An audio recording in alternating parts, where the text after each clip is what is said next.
Namaskaram. Krishnaveni Akka was an artist of immense delicacy and subtlety. Far be it from me to try to analyze her art. This much I can say, that when I reached Kalakshetra, she was a big star, and to me it felt as if her feet don't quite touch the ground. She was higher than the normal level of human being, higher than the normal level of artists.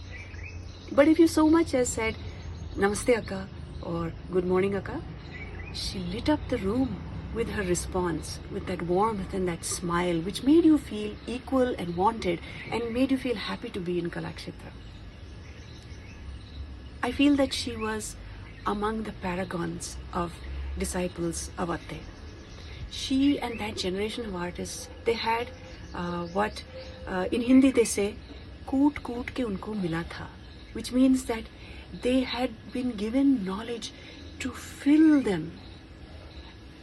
But it wasn't full in the sense of being stuffed with knowledge. They imbibed it, they made it their own, which made them masters in their own right. And this is how she was. So whether it was history, mythology, understanding of culture, or whether it was talam, or whether it was just understanding a particular piece of dance composition, she had everything at her fingertips, and she explained it in such a way that you remembered.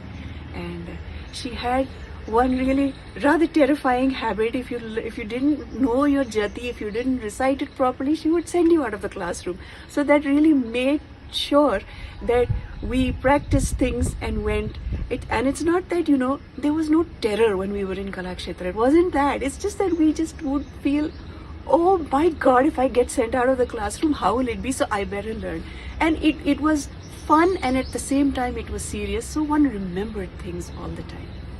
The other great thing about her really was that she was as good a singer as she was a dancer. So as a student, just to listen to her singing for us while we danced, no matter what one might have been able to emote, it was a blessing to listen to her beautiful voice and to listen to the gamakas and the kind of music that she produced.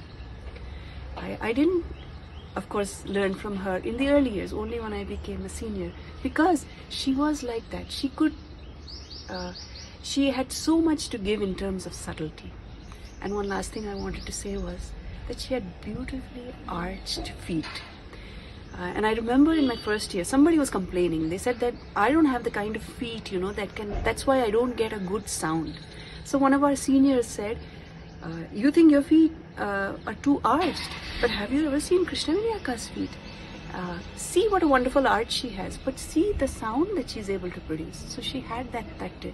So in every way, she was an all-round beautiful and subtle artist.